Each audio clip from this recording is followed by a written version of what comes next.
ಪೂಜ್ಯಾಯ ರಾಘವೇಂದ್ರಾಯ ಸತ್ಯಧರ್ಮರತಾಯ ಚ ಭಜತಾಂ ಕಲ್ಪವೃಕ್ಷಾಯ ನಮತಾಂ ಕಾಮಧೇನವೇ.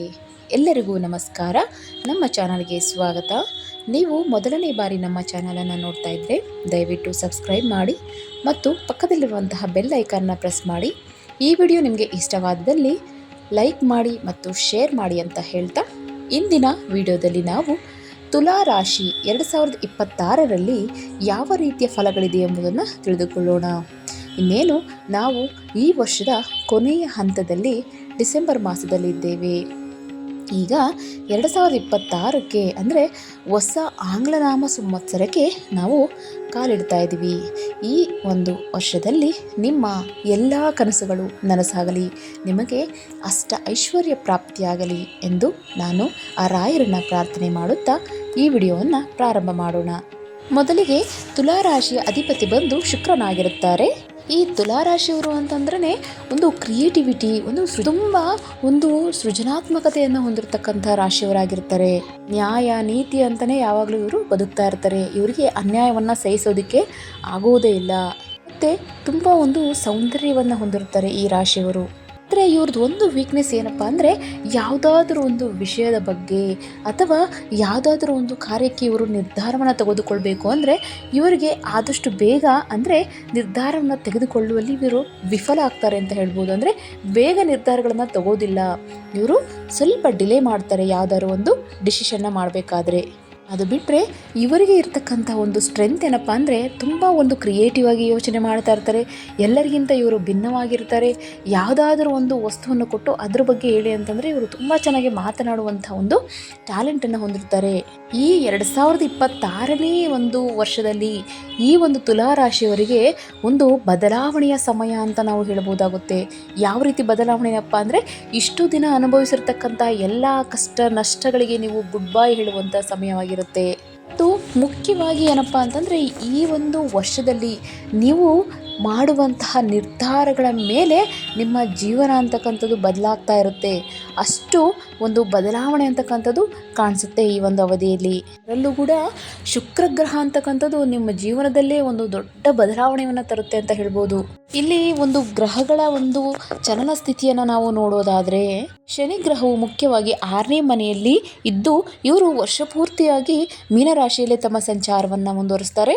ಈ ರೀತಿಯಾಗಿ 6ನೇ ಮನೆ ಅಂತಕ್ಕಂಥದ್ದು ಒಂದು ಒಳ್ಳೆಯ ಲಾಭವನ್ನು ತರ್ತಾ ಇದೆ.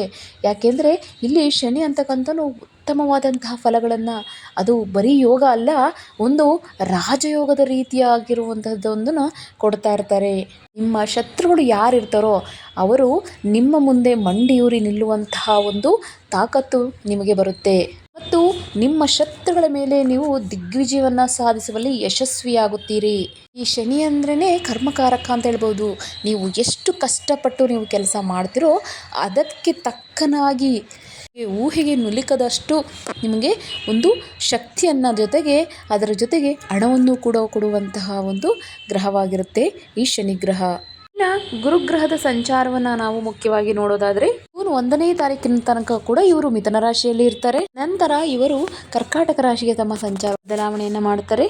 ಇಲ್ಲಿ ಮಿಥುನ ರಾಶಿಯಲ್ಲಿ ಇವರು ಭಾಗ್ಯಸ್ಥಾನದಲ್ಲಿ ಸಂಚಾರವನ್ನು ಮಾಡೋದ್ರಿಂದ ಈ ಒಂದು ಪರಿಣಾಮವಾಗಿ ಏನಾಗುತ್ತಪ್ಪ ಅಂತಂದರೆ, ಇಲ್ಲಿ ಒಂದು ಎಜುಕೇಷನ್ಗೆ ಸಂಬಂಧಪಟ್ಟಂತೆ ಹೈಯರ್ ಎಜುಕೇಷನ್ ಬಗ್ಗೆ ಗುರುಗ್ರಹವು ಇಲ್ಲಿ ಫಲಗಳನ್ನು ಕೊಡ್ತಾರೆ.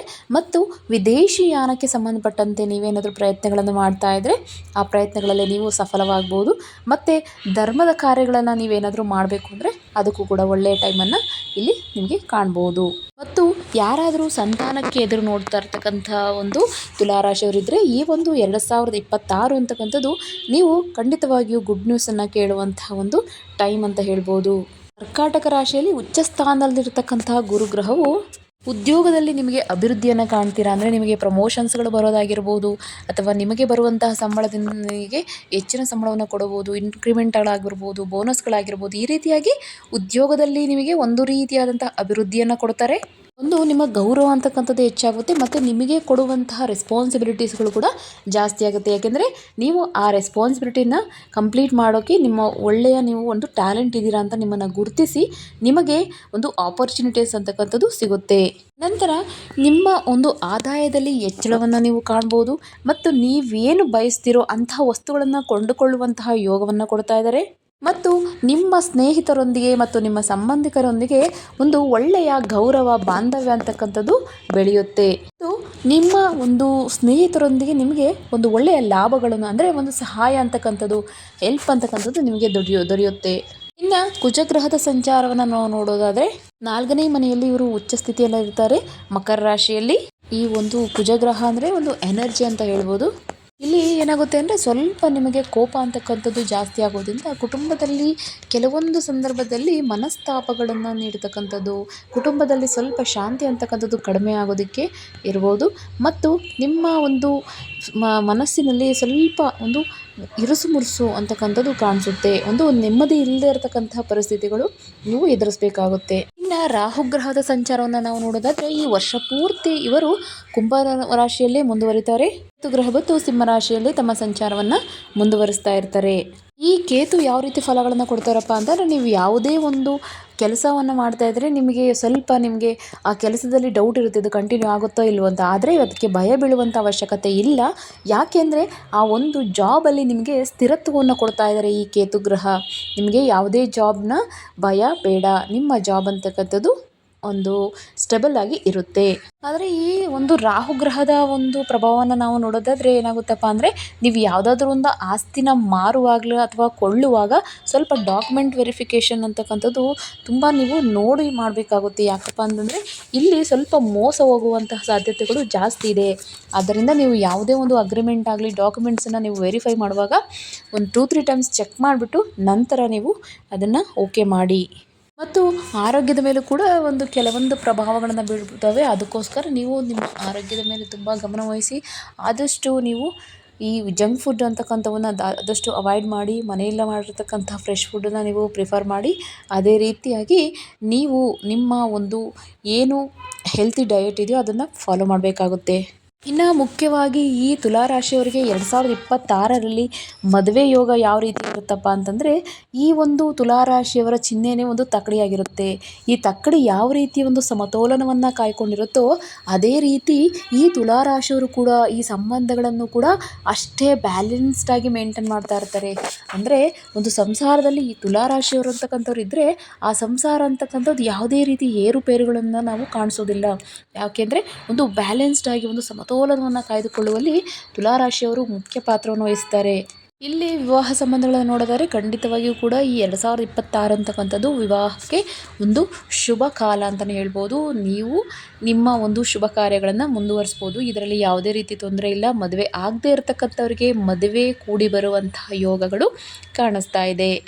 ಈ ಒಂದು ವರ್ಷದಲ್ಲಿ ಮುಖ್ಯವಾಗಿ ಕಲೆಗೆ ಸಂಬಂಧಪಟ್ಟಂತೆ, ಈ ಕಮ್ಯುನಿಕೇಷನ್ಗೆ ಸಂಬಂಧಪಟ್ಟಂತೆ, ಇದು ಕನ್ಸಲ್ಟೆನ್ಸಿಗೆ ಥರ ಒಂದು ವ್ಯವಹಾರಗಳು ಏನು ಮಾಡ್ತಿರ್ತಾರೋ ಅಂಥ ವ್ಯವಹಾರಗಳು ತುಂಬ ಚೆನ್ನಾಗಿ ಈ ವರ್ಷದಲ್ಲಿ ಆಗಿಬರುತ್ತೆ. ಒಂದು ವರ್ಷದಲ್ಲಿ ನಾವು ಮುಖ್ಯವಾಗಿ ನೋಡೋದಾದರೆ ಉತ್ತಮ ಧನಾದಾಯವನ್ನು ಕಾಣ್ಬೋದು, ಅಥವಾ ಫ್ಯಾಮಿಲಿಗಳ ಜೊತೆಲಿ ಟ್ರಿಪ್ಗಳು ಹೋಗೋದಾಗಿರ್ಬೋದು.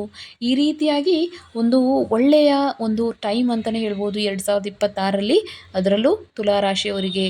ಇನ್ನು ಈ 2026ರಲ್ಲಿ ಆರೋಗ್ಯ ಯಾವ ರೀತಿ ಇರುತ್ತಪ್ಪ ಅಂತ ನಾವು ನೋಡೋದಾದರೆ, ಮುಖ್ಯವಾಗಿ ಈ ಮೊಳಕಾಲುಗಳಿಗೆ ಸಂಬಂಧಪಟ್ಟಂತೆ ನೋವುಗಳಾಗಿರ್ಬೋದು, ಬ್ಯಾಕ್ ಪೇನ್ಗೆ ಸಂಬಂಧಪಟ್ಟಂತೆ ನೀವು ಜಾಗ್ರತೆಗಳನ್ನು ವಹಿಸುವುದು ಉತ್ತಮವಾಗಿರುತ್ತೆ. ಆದಷ್ಟು ನೀವು ಡಾಕ್ಟರ್ನ ಕನ್ಸಲ್ಟ್ ಮಾಡಿ ಅದಕ್ಕೆ ಸಂಬಂಧಪಟ್ಟಂತಹ ನೀವು ಮೆಡಿಸಿನ್ನ ತಗೊಳ್ಳೋದ್ರಿಂದ ಈ ಒಂದು ನಿಮಗೆ ನೋವುಗಳಿಂದ ನೀವು ಹೊರಗಡೆ ಬರ್ಬೋದಾಗುತ್ತೆ. ಆದಷ್ಟು ನಿಮ್ಮ ಒಂದು ಆರೋಗ್ಯವನ್ನು ನಿಮ್ಮ ಕೈಯಲ್ಲೇ ಇರುತ್ತೆ. ಯಾಕೆಂದರೆ ನೀವು ಮಾಡುವಂತಹ ಒಂದು ಹೆಲ್ತಿ ಡಯಟ್ ಆಗಿರ್ಬೋದು, ನೀವು ಟೈಮ್ಗೆ ನೀವು ಊಟ ಮಾಡೋದಾಗಿರ್ಬೋದು, ವ್ಯಾಯಾಮಗಳನ್ನು, ವಾಕಿಂಗು, ಪ್ರಾಣಾಯಾಮಗಳು, ಯೋಗ, ಮೆಡಿಟೇಷನ್ ಈ ಥರ ಕೆಲವೊಂದು ಅಭ್ಯಾಸಗಳನ್ನು ನೀವು ಆರಂಭ ಮಾಡೋದ್ರಿಂದ ನಿಮ್ಮ ಆರೋಗ್ಯವನ್ನು ನೀವು ನಿಮ್ಮ ಒಂದು ಕೈಯಲ್ಲೇ ಇರುತ್ತೆ. ಆದ್ದರಿಂದ ಈ ಒಂದು ಫಾಲೋ ಮಾಡ್ಕೊತ ಹೋದರೆ ನಿಮ್ಮ ಹೆಲ್ತು ತುಂಬ ಚೆನ್ನಾಗಿರುತ್ತೆ. ತುಲಾರಾಶಿಯವರು ಮುಖ್ಯವಾಗಿ ರಾಷ್ಟ್ರಾಧಿಪತಿ ನಿಮಗೆ ಶುಕ್ರ ಆಗಿರೋದ್ರಿಂದ ಆದಷ್ಟು ನೀವು ಶುಕ್ರನನ್ನು ಆರಾಧನೆ ಮಾಡೋದ್ರಿಂದ ನಿಮಗೆ ಹೆಚ್ಚಿನ ಒಂದು ಲಾಭವನ್ನು ಪಡಿಬೋದು. ಓಂ ಶುಕ್ರಾಯ ನಮಃ ಅಂತ ನೀವು ದಿನಕ್ಕೆ 21 ಬಾರಿ ಹೇಳೋದಾಗಿರ್ಬೋದು, ಅಥವಾ ಶುಕ್ರವಾರದ ದಿನ ಅಮ್ಮನ ದೇವರ ದೇವಸ್ಥಾನಕ್ಕೆ ನೀವು ಭೇಟಿ ನೀಡೋದಾಗಿರ್ಬೋದು. ಈ ರೀತಿ ಮಾಡೋದ್ರಿಂದ ನಿಮಗೆ ಶುಕ್ರನು ಇನ್ನೂ ಹೆಚ್ಚಿನ ಒಳ್ಳೆಯ ಫಲಗಳನ್ನು ಕೊಡ್ತಾರೆ. ಮುಖ್ಯವಾಗಿ ನೀವು ರವಿಗ್ರಹದ ಆರಾಧನೆಯನ್ನು ಮರೆಯಲೇಬಾರದಾಗುತ್ತೆ. ನಿಮಗೆ ಆಗಲಿಲ್ಲ ಅಂತಂದರೆ ಯಾವುದಾದ್ರೂ ನೀವು ಒಂದು ದಿನ ಅಂದರೆ ಅದರಲ್ಲೂ ಕೂಡ ಭಾನುವಾರದ ದಿನ ನೀವು ಸೂರ್ಯನಿಗೆ ಅರ್ಘ್ಯ ಬಿಡೋದರಿಂದ ನೀವು ಊಹೆಗೆ ಮೀರಿದಂತಹ ಫಲಗಳನ್ನು ನಿಮಗೆ ರವಿ ಕೊಡ್ತಾರೆ ಖಂಡಿತವಾಗಿಯೂ. ಆದ್ದರಿಂದ ರವಿವಾರದ ದಿನ ಆದಷ್ಟು ನೀವು ನಾನ್ ವೆಜ್ಗೆ ದೂರ ಇರೋದಕ್ಕೆ ಪ್ರಯತ್ನ ಪಡಿ. ಅದೇ ರೀತಿಯಾಗಿ ಸೂರ್ಯ ನಮಸ್ಕಾರವನ್ನು ಮಾಡಿಕೊಡಿ. ನೀವು ಸೂರ್ಯನಿಗೆ ಅರ್ಘ್ಯ ಬಿಡುವುದರಿಂದಲೂ ಕೂಡ ನಿಮಗೆ ಒಳ್ಳೆಯ ಶುಭ ಫಲಗಳನ್ನು ಕೊಡ್ತಾರೆ. ನಿಮಗೆ ಒಂದು ಸೆಲ್ಫ್ ಕಾನ್ಫಿಡೆನ್ಸ್ ಅಂತಕ್ಕಂಥದ್ದನ್ನು ಕೊಡ್ತಾರೆ ರವಿ. ವಿದ್ಯಾರ್ಥಿಗಳಿಗೆ ನಾವು ಮುಖ್ಯವಾಗಿ ನೋಡೋದಾದರೆ ಇದೊಂದು ಶುಭ ಕಾಲ ಅಂತಲೇ ಹೇಳ್ಬೋದು. ಈ ವರ್ಷ ಏಪ್ರಿಲಿಂದ ನಿಮಗೆ ಸೆಪ್ಟೆಂಬರ್ವರೆಗೂ ಇದೊಂದು ಗೋಲ್ಡನ್ ಪೀರಿಯಡ್ ಅಂತ ನಿಮಗೆ ಹೇಳ್ಬೋದು. ಸ್ಟೂಡೆಂಟ್ಗಳಿಗೆ ಎಕ್ಸಾಮ್ಸ್ನ ಕ್ಲಿಯರ್ ಮಾಡೋದಾಗಿರ್ಬೋದು, ಮತ್ತು ಬೇರೆ ಬೇರೆ ಕಾಲೇಜುಗಳಲ್ಲಿ ನಿಮಗೆ ಸೀಟ್ ಪಡೆಯೋದಾಗಿರ್ಬೋದು, ವಿದೇಶಿ ಅವಕಾಶಗಳಾಗಿರ್ಬೋದು, ಈ ರೀತಿಯಾಗಿ ಒಂದು ಒಳ್ಳೆಯ ಟೈಮ್ ಇದು ನಿಮಗೆ 2026. ಮುಖ್ಯವಾಗಿ ನಾವು ನೋಡೋದಾದರೆ ಈ ಒಂದು 2026ನೇ ಮಾಸದಲ್ಲಿ ಎಲ್ಲವೂ ಕೂಡ ಶುಭ ಫಲಗಳೇ ಕಾಣಿಸ್ತಾ ಇದೆ. 2025ರಲ್ಲಿ ಅವರಿಗೆ ಯಾವ ರೀತಿಯ ಶುಭ ಫಲಗಳಿತ್ತೋ ಅದೇ ಈ 2026ರಲ್ಲೂ ಕೂಡ ಅದು ಕಂಟಿನ್ಯೂ ಆಗ್ತಾ ಇದೆ.